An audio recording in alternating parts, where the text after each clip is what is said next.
সুপ্রিয় শিক্ষার্থী বন্ধুরা, আশা করি সবাই ভালো আছো, সুস্থ আছো। আজকে তৃতীয় অধ্যায়ের কোডিং নিয়ে পড়ালেখা করব। দেখো, কোড বলতে আমরা আসলে কি বুঝি?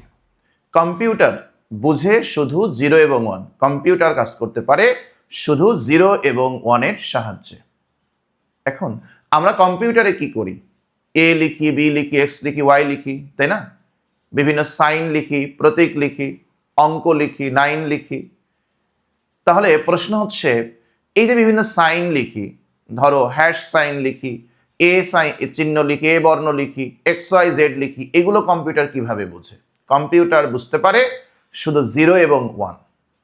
আসলে এই যে প্রতীকগুলোর কথা বললাম, এগুলো কম্পিউটার বুঝে বা সিপিইউ বুঝে, সেন্ট্রাল প্রসেসিং ইউনিট বুঝে। কার মাধ্যমে? এগুলোকে বাইনারিতে রূপান্তরের মাধ্যমে। যেমন তুমি যদি কম্পিউটারে লিখো এ, দেখো এ লিখো, তাহলে কম্পিউটার বুঝবে এর জন্য একটি বাইনারি মান, যেটাকে আমরা বলি হচ্ছে এর আস্কি কোড। অর্থাৎ কম্পিউটারের যে সিপিইউ, সেন্ট্রাল প্রসেসিং ইউনিট, সে এর পরিবর্তে একটি বাইনারি মান ধারণ করবে। তাহলে এই যে এ কে আমরা একটি বাইনারি মান দ্বারা প্রকাশ করছি, এই বিষয়টাকেই বলে হচ্ছে কোড। আবার বলি, এ কে বা স্বাভাবিক ভাষার একটা বর্ণকে, সেটা আমি কি করছি? বাইনারিতে প্রকাশ করছি। এই স্বাভাবিক ভাষার একটি বর্ণকে বাইনারিতে প্রকাশ করাকে আমরা কি বলি? কোড বলি। কাজে কোড কাকে বলে? কম্পিউটারের কিবোর্ডের অন্তর্গত বিভিন্ন প্রতীক, বর্ণ, অঙ্ক, গাণিতিক চিহ্ন, বিশেষ চিহ্ন ইত্যাদিকে বাইনারিতে প্রকাশ করাকে আসলে কোড বলে। তুমি বর্ণকে, অঙ্ককে, গাণিতিক চিহ্নকে, বিশেষ চিহ্নকে যখন বাইনারিতে প্রকাশ করবে, তাকেই বলে হচ্ছে কোড। যেমন আস্কি কোড হতে পারে, ইবিসি ডিআইসি কোড হতে পারে, ইউনিকোড হতে পারে। এবার দেখো, তাহলে কম্পিউটারের কিবোর্ডের মধ্যে যে সাইনগুলো আছে, প্রতীকগুলো আছে, অঙ্কগুলো আছে, গাণিতিক চিহ্ন আছে, এগুলোকে যখন আমরা বাইনারিতে প্রকাশ করব, তাকেই বলে হচ্ছে কোড। যেমন ASCII code, EBC DIC code, Unicode. কোডের প্রকারভেদ।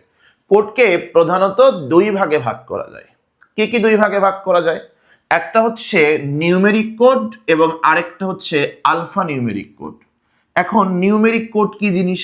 আসলে এই নিউমেরিক কোডের সাহায্যে আমরা শুধু অঙ্কগুলোর কোডিং করতে পারি।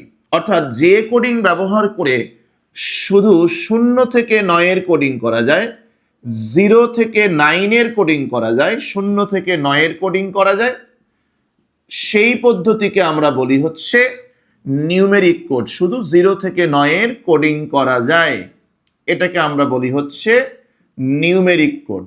তাহলে আলফা নিউমেরিক কোড কোনটা?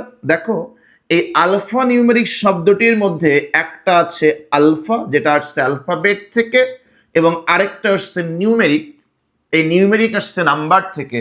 অর্থাৎ এই আলফা নিউমেরিক কোডের মধ্যে কি থাকবে? বর্ণ থাকবে।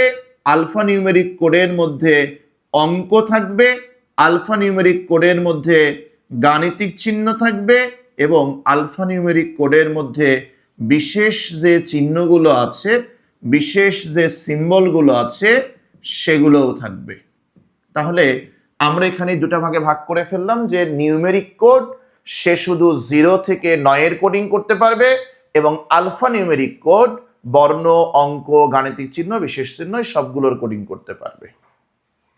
এবার শোনো, তাহলে কোড কি জিনিস? শুরু থেকে আরেকবার বলে দিচ্ছি। কোড হচ্ছে কম্পিউটারের কিবোর্ডের মধ্যে বিভিন্ন বর্ণ আছে, অঙ্ক আছে, বিশেষ চিহ্ন আছে, তাই না, গাণিতিক চিহ্ন আছে, এইগুলোকে তুমি যখন বাইনারিতে প্রকাশ করবে, 0 এবং 1 দ্বারা তুমি যখন রিপ্রেজেন্ট করবে, বাইনারিতে প্রকাশ করবে, তাকে আমরা বলি হচ্ছে কোড।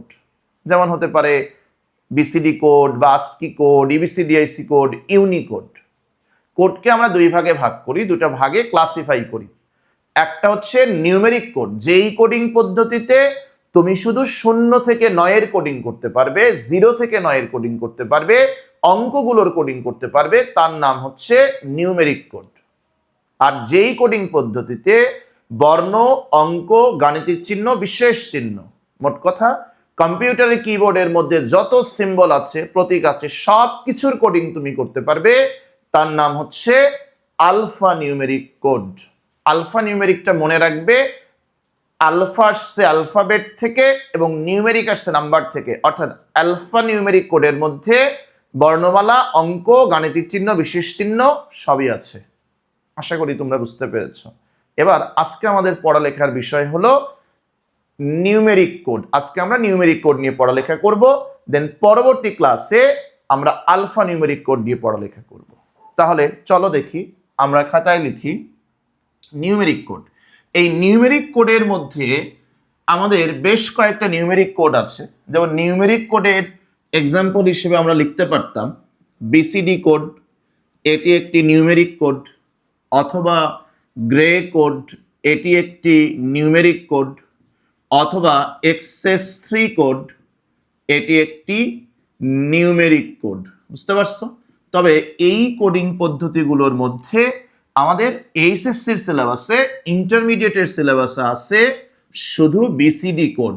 কাজেই আমরা এখানে পড়ালেখা করব কাকে নিয়ে? বিসিডি কোড নিয়ে। এই বিসিডি কোড পড়তে গেলে শুরুতে আমরা শিখব যে আসলে বিসিডি কোড কাকে বলে। দেখো, আমরা লিখতে পারি যে বিসিডি এর পূর্ণরূপ হলো, বিসিডি এর পূর্ণরূপ হলো বাইনারি কোডেড ডেসিমাল। অর্থাৎ বিসিডি এর পূর্ণরূপ হচ্ছে বাইনারি কোডেড ডেসিমাল।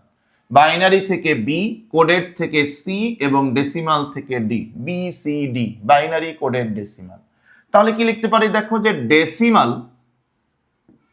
অথবা দশমিক সংখ্যার, ডেসিমাল অথবা দশমিক সংখ্যার প্রতিটি অঙ্ককে, ডেসিমাল বা দশমিক সংখ্যার প্রতিটি অঙ্ককে তার সমতুল্য, ডেসিমাল বা দশমিক সংখ্যার প্রতিটি অঙ্ককে তার সমতুল্য বাইনারিতে প্রকাশ করাকেই, বাইনারিতে প্রকাশ করাকেই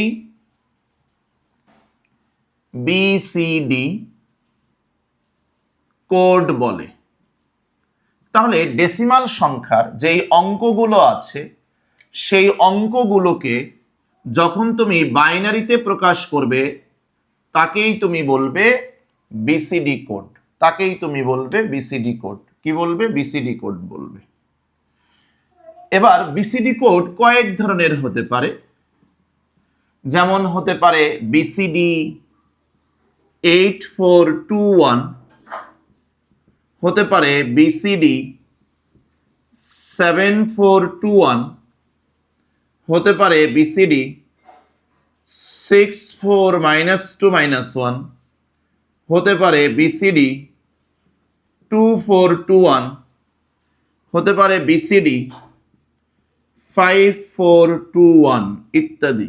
এগুলো হতে পারে বিসিডি কোডের ভেতরে। তবে তুমি এখানে বিসিডি 8421 বলবে না, তুমি এখানে বলবে বিসিডি 8421, 7421, 64-2-1, অথবা বিসিডি 2421, অথবা বিসিডি 5421। ঠিক আছে? তো এবার আমরা এখানে একটা কনভার্ট করি, রূপান্তর করি। সেটা হচ্ছে এভাবে রূপান্তর করি যে ডেসিমাল থেকে, এটা মুছে দেই। হ্যাঁ, তো এটা বিসিডি এর পূর্ণরূপ হচ্ছে বাইনারি কোডের ডেসিমাল। ডেসিমাল বা দশমিক সংখ্যার প্রতিটি অঙ্ককে তার সমতুল্য বাইনারিতে প্রকাশ করাকে আমরা বিসিডি কোড বলি। বিসিডি কোড হতে পারে BCD 8421, BCD 7421, BCD 64-2-1, BCD 2421, BCD 5421। তাহলে শুরুতেই আমরা ডেসিমাল থেকে বিসিডি 8421 এ রূপান্তর করব। ডেসিমাল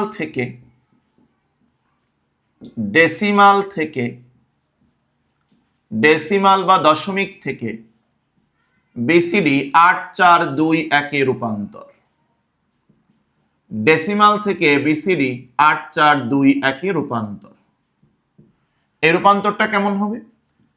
এখানে একটা চার্ট তৈরি করব, যেই চার্টের শুরুতেই থাকবে ডেসিমাল আর এ